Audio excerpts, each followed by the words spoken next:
ज्ञान है वो फर्स्ट चैप्टर आपका है स्थिर वैद्युतिकी से। स्थिर वैद्युतिकी को हम अंग्रेजी में बोलते हैं इलेक्ट्रोस्टैटिक।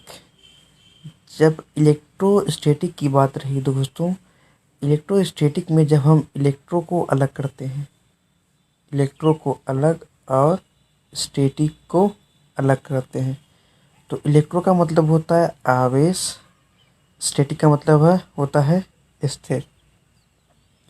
तो जैसा कि दोस्तों हम स्थिर विद्युत पढ़ रहे हैं, तो स्थिर विद्युती में आपका जो है स्थिर वैद्युतिकी में दोस्तों जो आपका इलेक्ट्रोस्टैटिक यानी कि स्थिर वैद्युतिकी को ही अंग्रेजी में इलेक्ट्रोस्टैटिक कहते हैं। जब इलेक्ट्रोस्टैटिक को हम अलग करेंगे तो इलेक्ट्रो का अर्थ निकल जाता है आवेश और स्टैटिक का अर्थ निकल जाता है स्थिर, यानी कि स्थिर आवेशों का अध्ययन ही हमारा स्थिर वैद्युतिकी कहलाता है। तो आइए दोस्तों इसकी डिफिनेशन के बारे में चलते हैं आगे। तो रही बात दोस्तों हमारा स्थिर वैद्युतिकी इलेक्ट्रोस्टैटिक, हम कहेंगे विज्ञान की वह शाखा जिसके अंतर्गत स्थिर आवेशों का अध्ययन किया जाता है स्थिर वैद्युतिकी कहलाता है। जैसा कि दोस्तों भी हमने आपको बताया अलग करके इलेक्ट्रो और स्टैटिक। इलेक्ट्रो का मतलब होता है आवेश, स्टैटिक का मतलब होता है स्थिर, यानी कि स्थिर आवेश का अध्ययन ही क्या कहलाएगा, इलेक्ट्रोस्टैटिक। अब इसी में दोस्तों हम लोग आगे पढ़ते हैं विद्युत आवेश, जिसको इंग्लिश में कहेंगे इलेक्ट्रिक चार्ज, यानी कि इलेक्ट्रिक चार्ज भी हो सकते हैं। तो हम कहेंगे किसी पदार्थ का वह गुण जिसके कारण उसमें विद्युत तथा चुंबकीय प्रभाव उत्पन्न होता है विद्युत आवेश कहलाता है। इसे क्यू से दिखाते हैं, इसे क्यू से दिखाते हैं। अब सपोज कीजिए आवेश की बात मैं कर रहा हूँ, कह रहा है कि इसे कोई पदार्थ का वह गुण जिसके कारण उसमें विद्युत तथा चुंबकीय प्रभाव उत्पन्न है, यानी कि उसमें विद्युत उत्पन्न हो जाए और आवेश चुंबकीय प्रभाव उत्पन्न हो जाता है तो उसे विद्युत आवेश कहते हैं। एग्जाम्पल की बात मैं लेता हूँ दोस्तों। तो एग्जाम्पल की लिए मैंने कहा कि कांच की छड़ को जब रेशम के कपड़े से लगाया जाता है, सपोज कीजिए आपकी एक कांच की छड़ है, तो इसको जब हम रेशम के टुकड़े से रगड़ेंगे, ये आपका क्या है, ये रेशम का टुकड़ा है, जब इसको रेशम के टुकड़े से रगड़ेंगे तो कांच की छड़ पर धन आवेश, तो इस पे जो चार्ज निकल के आएंगे वो क्या हो जाएगा हमारा प्लस आवेश, धन आवेश था। और जो रेशम की छड़ है इस पे कैसा निकल गया हमारा माइनस आवेश, यानी कि ऋण आवेश निकल के आएगा। तो दोस्तों आइए पढ़ते हैं आवेश के प्रकार।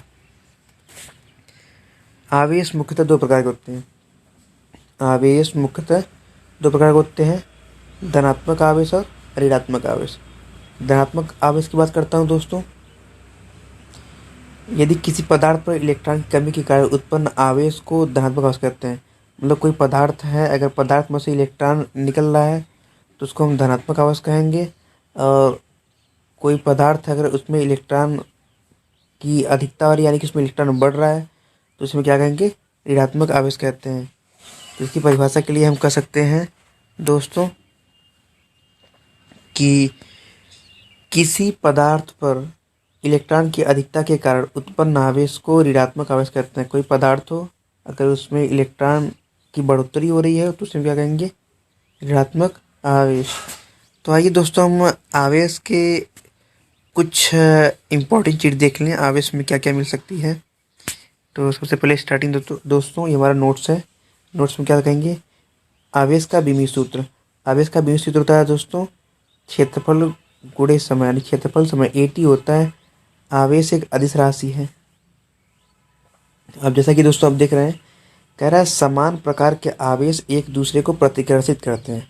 अब रही दोस्तों प्रतिकर्षित करने की बात, जैसे देखिए अगर ये हमारे पास प्लस चार्ज है और ये भी हमारे पास प्लस चार्ज है, ये दोनों समान हैं। जब दोनों समान रहेंगे तो दोनों एक दूसरे को क्या करेंगे, प्रतिकर्षित करेंगे। और जब आवेश समान नहीं रहेंगे तो ये एक दूसरे को क्या करेंगे, आकर्षित करेंगे, एक दूसरे को आकर्षित करते हैं। प्रतिकर्षित का मतलब होता है दोस्तों दूर करना, जैसे ये वस्तु इधर दूर चली जाएगी और ये वस्तु इधर। और आकर्षित का मतलब दोस्तों इकट्ठा होना, एक पास इकट्ठा होना होता है दोस्तों। अब आगे चलते हैं। तो आवेश का सीजीएस पद्धति में मात्रक, स्टेट कूलाम या फ्रैंकल होता है। तो एक कूलाम बराबर 3 × 10⁻9 स्टेट कूलाम होता है। और दोस्तों आवेश का सबसे बड़ा मात्रक, आवेश का सबसे बड़ा मात्रक फैराड होता है। जैसा कि दोस्तों जानते हैं, एक फैराड बराबर 96,500 कूलाम, यानी कि 96,500 कूलाम होता है एक फैराड बराबर। तो आइए कुछ आवेश के बारे में पढ़ते हैं, थोड़े बड़े छोटे मोटे जो हैं। जैसे दोस्तों हो गया एक माइक्रो, या जो म्यू है ये आप क्या करता है, माइक्रो, ये आपका कूलाम हो गया। एक माइक्रो कूलाम बराबर 10⁻⁻6 होता है। एक नैनो कूलाम बराबर दोस्तों आपका 10⁻⁻9 होता है। एक पीको कूलाम बराबर दोस्तों का होता है 10⁻⁻12।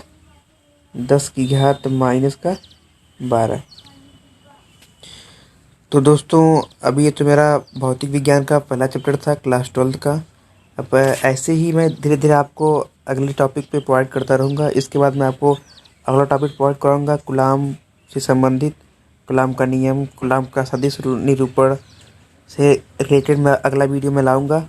तो आई होप दोस्तों आपको मेरा ये वीडियो अच्छे से पसंद आया होगा। अगर पसंद आया होगा दोस्तों तो प्लीज़ मेरे चैनल को सब्सक्राइब कीजिए और लाइक भी कीजिए।